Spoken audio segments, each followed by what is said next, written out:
Alright, tuwing April 26 po ay sineselebrate natin ang World Property o World IP Day. And this morning, to know more about this information, let us all welcome our very special guest. We have Attorney Allan Gepty, DDG Intellectual Property Office. Good morning, Attorney. Welcome to Good Morning, Boss. Good morning. Alright, Attorney, to start off, for the benefit of our viewers, what is intellectual property?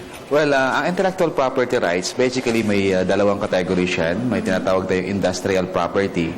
Dito mo makikita yung invention, utility model, industrial design, saka yung trademark. And then the other category is yung copyright.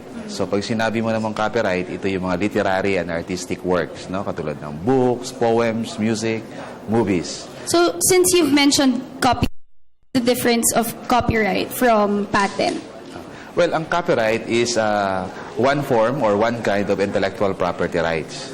Under our present regime right now, we have various kinds of intellectual property rights. Meron tayong invention, meron tayong utility model, meron tayong industrial design, meron tayong trademarks, yung ginagamit sa mga businesses, no? Mga products, no? Mga services. And then meron din tayong copyright, no? Andun yung mga movies, music, no? Poems. And then meron din tayong tinatawag na geographic indications saka trade secrets. So, depende kung anong klaseng IPR. Important for us, no, to know what are these various kinds of intellectual property rights para maproteksyonan natin sila properly. Well, that's right, Attorney, because not everyone is really aware about intellectual property. Dapat alam nila yung mga karapatan nila bilang mga isang inventor. Ano-ano po ba yung mga karapatan na dapat nilang malaman?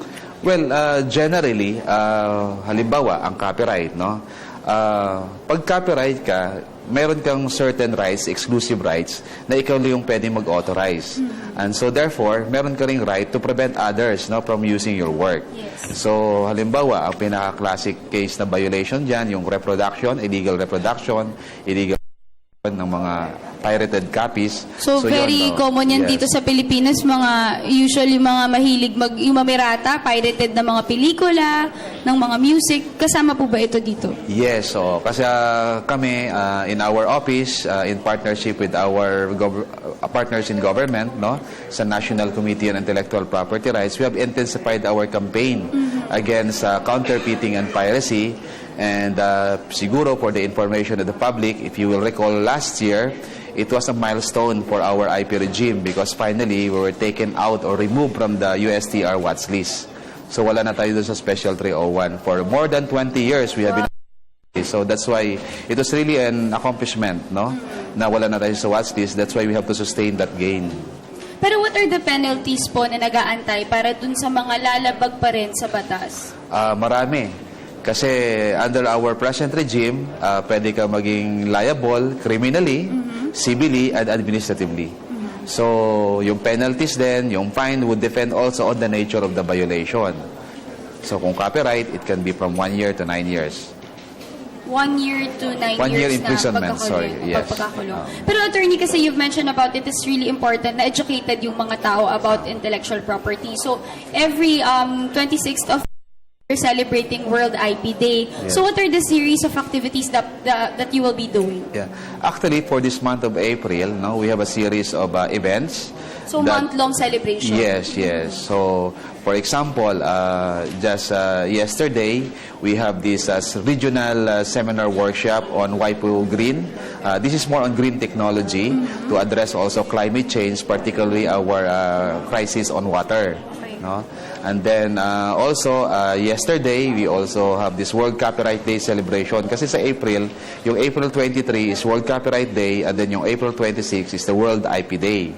So kahapon in partnership with the National Book Development Board and other partners in government like DTI, BOC, DOJ, NBI, no, we have this event at SM Aura. And then also, the other week, we have this seminar also on alternative dispute resolution. This is more on providing an alternative forum for the resolution of IP cases. Because here in the region, isa tayo sa pinaka-model when it comes to ADR, particularly mediation. So we have a very good success rate and acceptance rate on this project. So we're hoping that in the region, that will be the niche of the country in promoting, among others, IP. Alright, attorney, kami pong mga netizens o yung mga boss ninyo, in our own little way, how can we contribute or help World IP Day? Marami kayong makakontribute, no, sa pag-protect ng intellectual property rights. Ang trust namin sa enforcement ngayon is that ang pinaka-ultimate form of enforcement is really on education. So we really have to educate the general public to appreciate the value and importance of intellectual property. Because if you value and put importance on the invaluable right, no, na intellectual property rights, definitely you will respect the same. So if you respect it, you will not, of course, patronize, no, pirated items, fit products, and it will also help in raising the awareness of the public about IP. And then in parallel, we are also in cooperation with other government partners, no, particularly yung mga law enforcement agency. We will run after those violators and infringers. Kasi these violations kasi are being committed by organized crime din, no, organized syndicate, no. Siguro, attorney, pinaka-pwede na lang kaming tumulong is through information dissemination at pagre-report dun sa mga taong talagang lumalabag ng batas. Yes, yes. That will be a great help. Attorney, before we end, do you have any message to our viewers or would you like to invite them to join your activity this coming April 26? Sa ating mga boss, no, siguro magtulungan tayo to help propagate the LP culture in the country. Ang pinaka-importante is that we understand the value and importance of intellectual property rights, and in our efforts, no, in running after infringers, counterfeiters, help our authorities. You can, of course, report to us any identified or spotted violations of IPR so that we can properly refer the same also to the rights holders for appropriate action. If ever, attorney, saan po ba sila pwedeng kumontak? Sa office namin, we have our website, www.ipopil, no, ipophl.gov.ph. Alright, thank you so much for joining us this morning. That was Attorney Allan Gepty, DDG Intellectual Property Office. Maraming salamat po, attorney.